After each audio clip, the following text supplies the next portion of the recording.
m'appelle Léo Morchède et je suis guide de pêche en Ariège et dans les départements limitrophes. La première fois que j'ai pêché la truite, c'était plutôt au Toc, dans les petits ruisseaux, c'est là où j'ai pris mes premières truites. Après je suis venu à la pêche au leurre, toujours pareil, petite rivière, moyenne rivière. Puis après je suis venu à la nymphe et à la sèche, en grande rivière notamment, parce qu'on a de très belles rivières et dans la volonté de capturer de plus en plus de gros poissons. C'est une quête qui passionne beaucoup et aujourd'hui je touche un petit peu à tout, mais mes pêches de prédilection ça reste ça. Toc, principalement à la nymphe et mouche sèche quand les occasions se présentent. Donc on a commencé la matinée sur une pêche en arrivant sans avoir aucune information. Ça fait 1 mois et demi que les niveaux sont très hauts, ils commencent tout juste à redevenir bien pour pêcher certaines zones. Donc l'objectif de la journée c'était d'aller voir ce que ça donnait. Pas d'informations sur les nymphes, pas d'informations sur le positionnement du poisson, même si la température nous a quand même aidé à trouver ce positionnement. On prend la température de l'eau et ça va nous dire dans quel profil de courant les poissons se placent. Après, la difficulté c'est de trouver dans quelle profondeur ils vont être sur ce même profil de courant et dans quelle granulométrie de galets on va les avoir. Donc on a commencé à pêcher, Adrien a fait assez rapidement une première touche dans une zone avec peu d'eau, des cailloux on va dire moyens et un courant moyen. Poisson!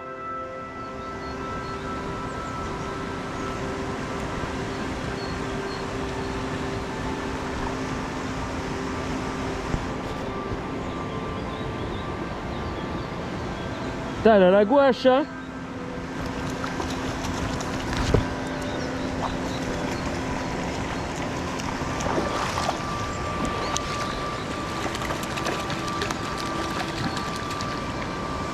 C'est joli, hein?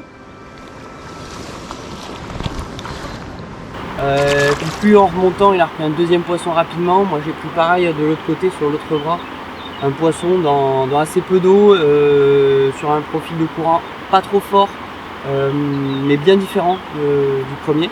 Donc on avait quelques informations, au moins sur la tendance de couleur pour les nymphes et de taille. On a continué à dérouler la pêche et plus on avançait vers du courant peu profond, plus on avait de touches. Voilà. Wow, wow, wow, wow, wow, wow, wow, wow. Oh, la roche. Oh, il descend. Wow. C'est gros. Adri! C'est gros!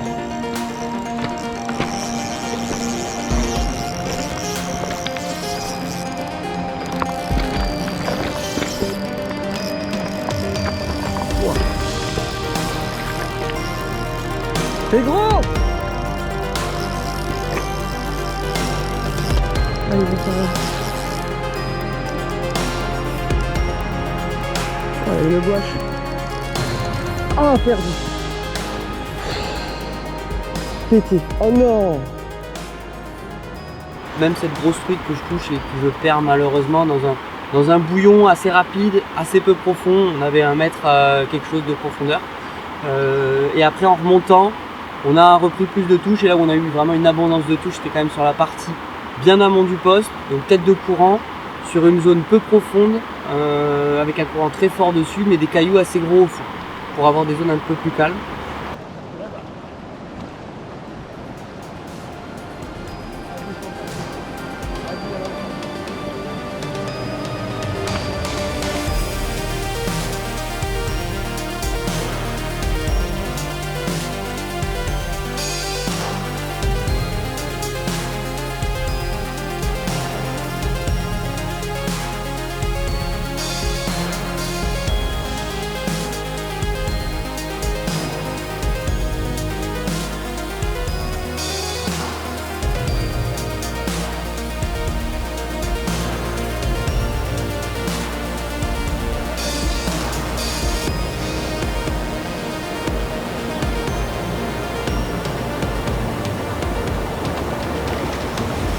Oui, monsieur. Voilà, tu vas y aller encore, ça va peut-être descendre tu vois. Elle est pas longue, hein. C'est même pas 40, hein. Ouais, mais. T'as vu comment elle a essayé de me la faire plusieurs fois. Bon poisson. Ouais, c'est cool. C'est cool. Et sur le deuxième spot où on est allé, c'est ce profil de courant qu'on a pêché en premier. Il s'est de suite passé des choses. Peu profond, des herbiers en plus pour le coup.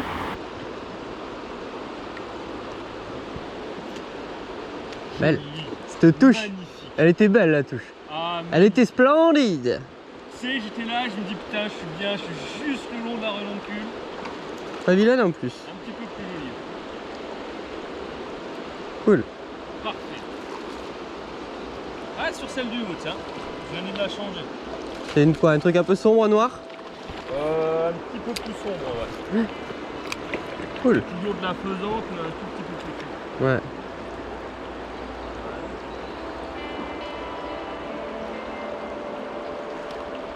Poisson. Belle touche aussi.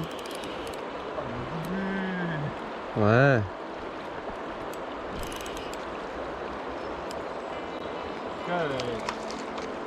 Il y a de la viande. Hein. Ouais, t'as vu ça? Et elle a pris la potence jaune que j'ai mis. Oh, elle a un pustule sur la tête, elle.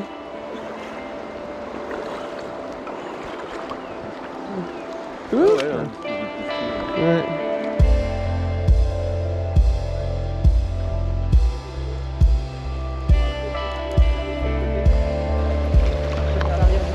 Bah oui, oui. Et on a trouvé la camion sur le côté sans trop pour pas. Ok, il faut les pousser pour le.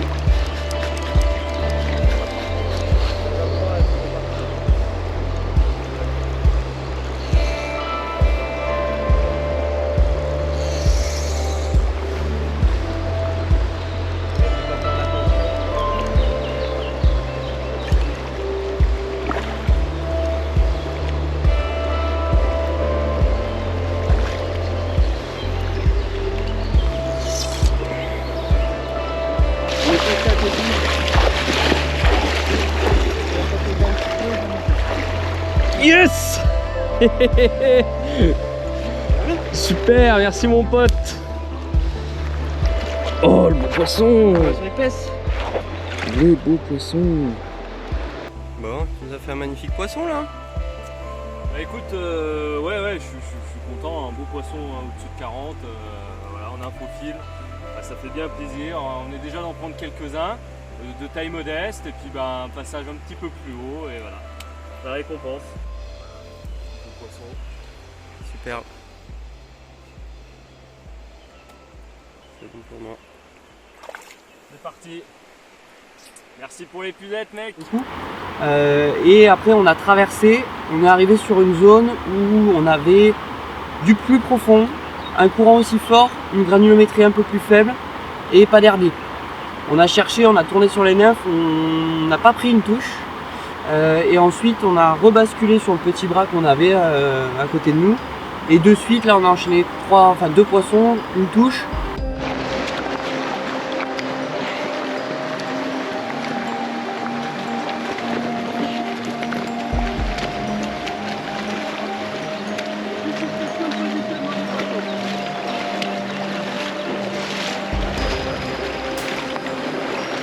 C'est juste une histoire de positionnement des poissons. Non, je sais pas.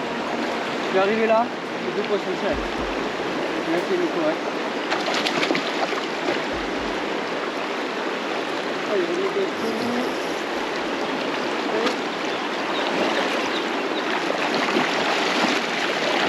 Oui. Bien joué. J'ai changé de configuration.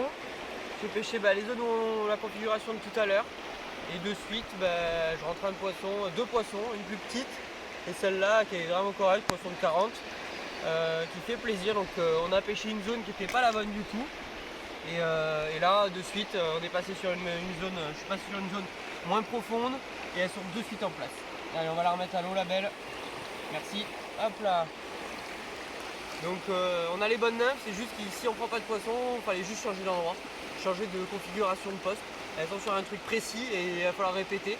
Et quand on changera de secteur, on ira chercher un secteur comme ça. Donc c'était pas le choix des nymphes qui était mauvais, c'était vraiment le positionnement du poisson en alimentation. En tout cas on a trouvé une pêche sur cette configuration là avec les nymphes qu'on avait. On n'a pas trouvé ailleurs. Soit ils étaient pas, soit on n'avait pas ce qu'il fallait au bout. Puis J'ai vu un petit bout, un petit endroit un peu plus calme, avec le même profil de courant, très peu d'eau, entre deux veines d'eau, de courant plus forte, avec un courant moyen dessus, où on n'avait pas encore passé les nymphes. Et je me suis dit là, avant de partir, il faut mettre un coup ici. J'avais Adrien qui pêchait derrière, j'ai sorti la canne, je les avais presque démonté, j'ai remonté la canne, j'ai balancé 3 fois les nymphes, et puis j'ai fait ce beau poisson à la fin.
Yes.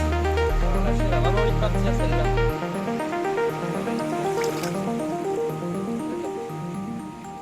Check ça.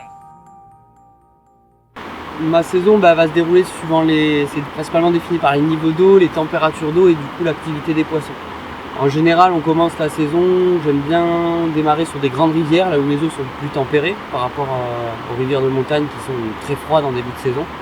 Donc de la pêche au toc nymphe ou de la nymphe au fouet et des pêches en sèche au moment les plus favorables de la journée, aux heures les plus chaudes. Plus on avance dans la saison, plus les eaux ont tendance à se réchauffer. À partir du mois d'avril, on commence à avoir des super pêches, on va dire en moyenne rivière et petite rivière.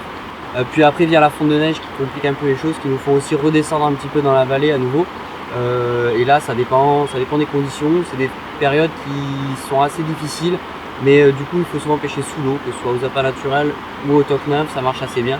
Il y a des coups en sèche qui sont très courts dans la journée, ou parfois et pas tous les jours.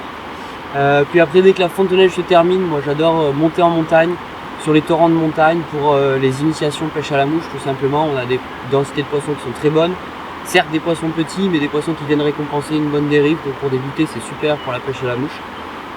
Et c'est aussi une période qui est propice pour des personnes un petit peu plus aguerries sur de la moyenne rivière. On déroule des pêches en sèche toute la journée sur gobage pour le coup. Et après sur l'été on bascule plutôt sur des pêches en nymphe la journée et de coups du soir en sèche éventuellement quand les poissons sont dehors. C'est les heures les plus chaudes, c'est toujours au moment le plus frais de la journée où les poissons vont avoir une activité maximale. Donc l'été est un petit peu différent. Mais toute cette phase de début de saison est super intéressante et on peut pratiquer toutes les techniques. Il faut juste choisir en fonction des conditions du moment et de l'envie de chacun aussi pour choisir la technique la plus adaptée et une période qui sera adaptée à cette technique. Est-ce que c'est facile le métier de guide de pêche? Je dirais pas que c'est facile, c'est un métier passion avant tout. C'est pas un métier où on le fait pour gagner des centaines et des centaines de milliers d'euros, loin de là. Il faut aimer transmettre, il faut aimer apprendre aux autres, il faut être patient aussi. Mais il faut vraiment avoir ce goût du partage, d'enseigner une technique de pêche, d'enseigner quelque chose, d'apporter quelque chose. Sinon c'est pas un métier qu'on fait. Et si on a soif de poisson en permanence, c'est pas un métier qu'on peut faire non plus. Il faut plus avoir soif de poisson, il faut prendre plus de plaisir à faire prendre un poisson à quelqu'un qu'à le prendre soi-même. Là où je prends le plus de plaisir, moi, c'est à pêcher pour moi en grande rivière. Ces gros volumes d'eau, ces grosses veines, ne jamais savoir sur quelle taille de poisson on peut tomber aussi. Et il y a une question de compréhension, il y a beaucoup de personnes qui sont déstabilisées par ces grandes rivières parce qu'ils n'arrivent pas à la lire. Et moi c'est quelque chose justement qui me passionne, c'est toujours différent, il y a toujours quelque chose à trouver. C'est toujours une quête perpétuelle de savoir où sont les poissons, pourquoi on les touche à tel endroit et pas à un autre, et à quoi. Mais moi c'est ça qui m'intéresse le plus, réfléchir, me casser la tête en permanence pour trouver. Et quand on trouve c'est super agréable et super valorisant. Après il y a des jours où on ne trouve pas. Et ça c'est encore autre chose. ça fait des années que je pêche, avec mon frère notamment beaucoup, on a développé cette passion ensemble, à aller crapahuter dans toutes les rivières ensemble, et on a appris à pêcher ensemble tous les deux. Aujourd'hui, être au bord de l'eau, c'est une sérénitude, un calme, on est bien, on est dehors surtout, plutôt que de passer ma journée devant un ordi où moi je pourrais pas personnellement. J'ai besoin d'être dehors, j'ai besoin d'observer, de regarder, d'analyser. La pêche c'est ça. Et après quand je prends une canne, c'est pour attraper des poissons. Je prends pas la canne pour juste être au bord de l'eau. Mais se confronter à la difficulté de la pêche, il y a des jours faciles, il y a des jours difficiles, il y a des jours où on trouve, des jours où on ne trouve pas. Et c'est ça que je trouve beau. On est sur du vivant, on n'est pas sur quelque chose de fixe, figé. Ça change tout le temps, c'est en permanence en mouvement, que ce soit la rivière, les poissons, ou même tous les insectes et la vie qu'il y a autour de la rivière qui sont aussi importants, voire même plus. Pour moi c'est ça, être au bord de l'eau, c'est avant tout un bon moment, et je suis quelqu'un qui n'aime pas du tout pêcher seul. J'ai besoin d'être avec quelqu'un, sinon je me force à aller pêcher seul. J'aime pas ça personnellement, je préfère aller pêcher avec du monde, quitte à laisser pêcher les autres devant moi. Je préfère faire prendre un poisson que de l'attraper moi-même.